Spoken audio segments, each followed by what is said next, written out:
un acte cinématographique, c'est un acte important.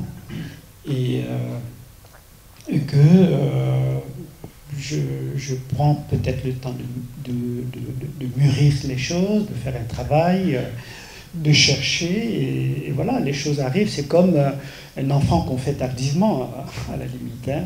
Ça peut arriver dans la vie, et les choses ne sont pas si schématisées. Mais entre Timbuktu 2014 hein, et Black Tea, il y a presque 8 ans, voilà, le tournage, mais entre ces 8 ans, je vous informe que j'ai un fils qui a 9 ans, donc c'est important pour moi, et d'être avec un enfant, et aussi, pour certains qui ne le savent pas, j'ai fait un opéra à Paris qui s'appelle Le Vol du Boli, qui a été un acte très important, et au cœur de Paris, dans un théâtre à Paris, où je raconte le vol d'un fétiche Bambara qui se trouve au Quai Branly. Et ce qui est extraordinaire, aussi possible, et qu'il faut saluer, cet opéra a été possible parce qu'il y a une volonté de certaines personnes qui sont en France, qui sont des Français, qui donnent la parole à moi et qui fait un acte politique à travers un opéra. J'aurais voulu que cet opéra puisse voyager en Afrique. Ce n'est pas le cas, parce que nos politiques ne sont pas là pour des choses comme ça, et c'est ça qui est dommage.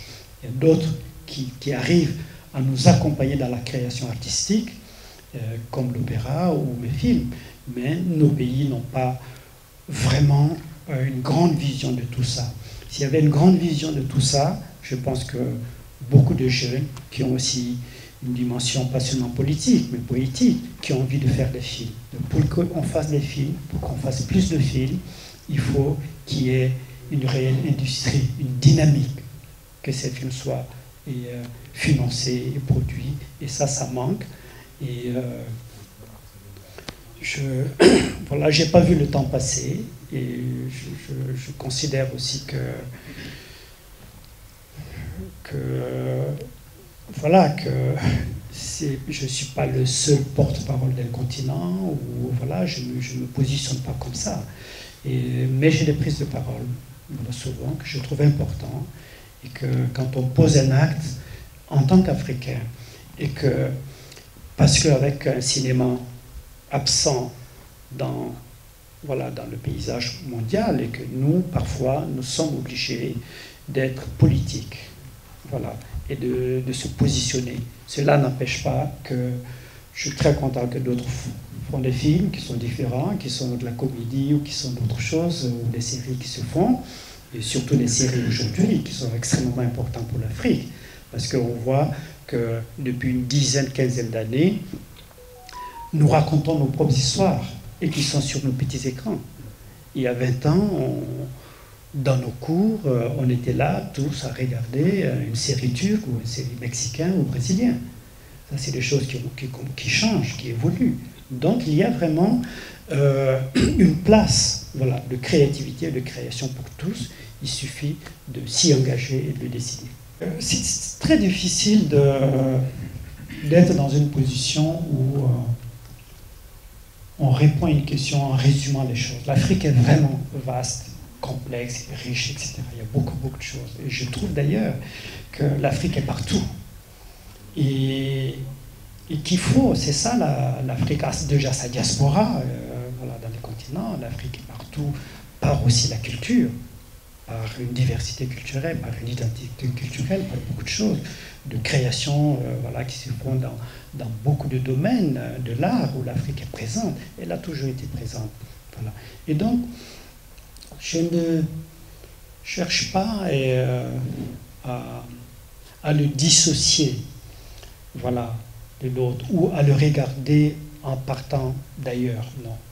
Je ne fais pas ça. J'ai fait le choix depuis 12 ans aussi de rentrer dans mon pays, parce que j'étais en Europe, et c'était important pour moi de rentrer et de vivre, voilà, de vivre le continent, de vivre mon pays, et de m'exprimer à partir du pays. Voilà. Et de ne pas être l'exilé qui est dans une position plus ou moins confortable et qui parle du continent. Mais tous ceux qui parlent du continent en n'étant pas dans le continent ont la même légitimité de le faire. Je pense que nous sommes forts si nous considérons que notre continent ne nous appartient pas. Voilà. Et que l'autre continent nous appartient aussi. C'est ça. Ça, c'est extrêmement important. Avoir la force de reconnaître qu'on peut partager ce continent avec d'autres gens de bonne volonté, mais que l'autre continent aussi nous fait partie de nous. Et que tous les murs qu'on va dresser, qu'on dresse, et quelque part, je ne pense pas qu'il faut les surmonter pour sauter de l'autre côté. Je ne pense pas que c'est ça.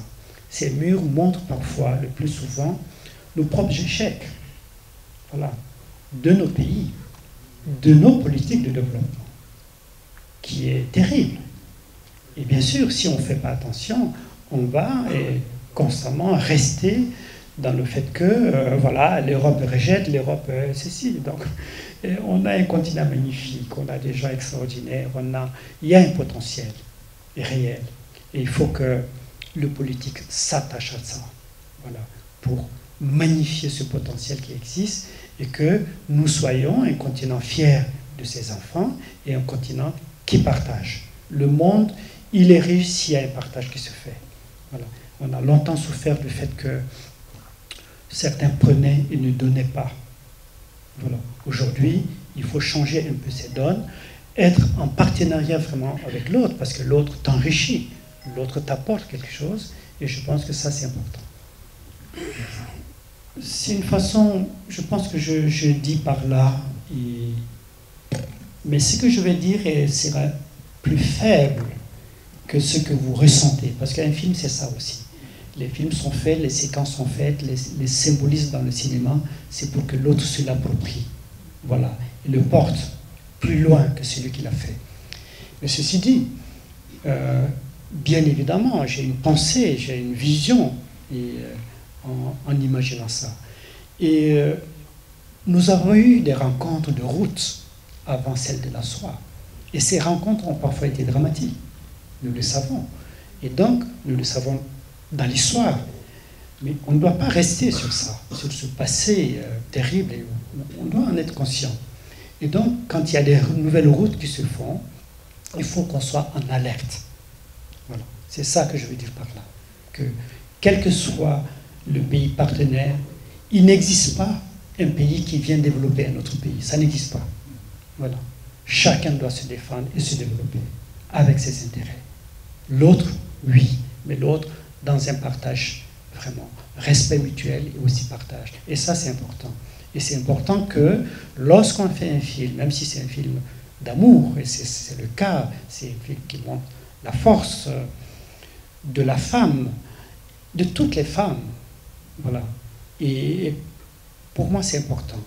Pour moi, c'est important de ne pas particulariser l'Afrique aussi, de ne pas particulariser la femme africaine, ni le continent africain, mais de l'inscrire dans ce concert mondial, en fait. Voilà. Et qu'il est important d'être attentif à la route de la soie. Et la Chine, bienvenue, mais nous en premier, je dirais. Que ça m'a dérouté de la première.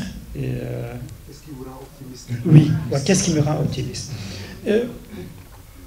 La particularité, à mon avis, de la création artistique, de l'art en général, quel qu'il soit, l'art doit avoir une dimension optimiste. Voilà. Ça, c'est important. Sinon, on devient un procureur, un juge, voilà, qui tranche, qui dit. La création, c'est avoir de l'optimisme, ouvrir une porte, toujours. C'est très important. Moi, je suis optimiste parce que l'histoire nous montre qu'on peut l'être aussi, quel que soit le drame des rencontres, quels que soient les rejets. Vous savez, si on prend l'Europe, si on prend la France, il y a moins de 100 ans, les Italiens étaient rejetés en France. On les comparait, c'est vrai, le mot est faible, on fermait presque, on pouvait écrire sur les restaurants les Italiens dehors. Ça, c'est l'Europe, face à l'Europe. C'est un rejet. Mais on voit qu'il y a une construction européenne, après tout ça, avec le temps. Donc, ils ont dépassé ça. Les rejets des Africains, je dirais la méconnaissance de l'autre, ça a existé. Mais aujourd'hui, un mariage entre un Italien, une Ivoirienne ou une Gambienne, c'est pas une curiosité, c'est quelque chose de normal. Mais la version chinoise, elle est curieuse, parce que la Chine vient de s'offrir au monde. Et donc, le rejet peut être là. Mais les gens, quand ils apprennent à se connaître, il y a moins de méfiance. Et ça, je trouve que quand on connaît ça, et on devient forcément optimiste, que l'humain existe et les gens ont la capacité d'aimer l'autre et de construire des choses ensemble ou pas. L'échec peut se passer même dans une société où où le rejet existe dans nos sociétés, sous d'autres formes aussi. On sait qu'il y a des rejets qui sont de l'ordre des castes, voilà, ça existe. On refuse même aujourd'hui les mariages parce que elle est de cette case ou il est de cette case. C'est des rejets aussi. Donc il ne faut pas que nous pensions que le rejet c'est seulement une histoire de couleur aussi. Et qu'il n'y a que nous qui sommes victimes de ça. Nous participons dans un certain sens à ce genre de rejet. Et nous voyons aussi que dans ce sujet où des mariages qui étaient compliqués il y a une trentaine d'années ou une quarantaine d'années, parfois impossibles, sont aujourd'hui possibles. Parce que la société évolue, elle change. Parce que les gens s'imposent aussi. Et donc, ce n'est plus un rejet. En tout cas, ça l'est de moins en moins. Et donc, quand on voit tout ça, on est optimiste. Merci. La philosophie de l'amour et du bonheur. Moi, je pense que le bonheur, si on doit le définir, il n'existe que dans la quête du bonheur, en fait. C'est un chemin. Voilà.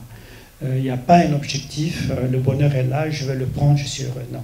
Le bonheur, c'est même banal de le dire, parce que ça a souvent été dit par d'autres, pour moi personnellement, c'est une trajectoire. Et dans cette trajectoire, je rencontre le bonheur. C'est pas parce que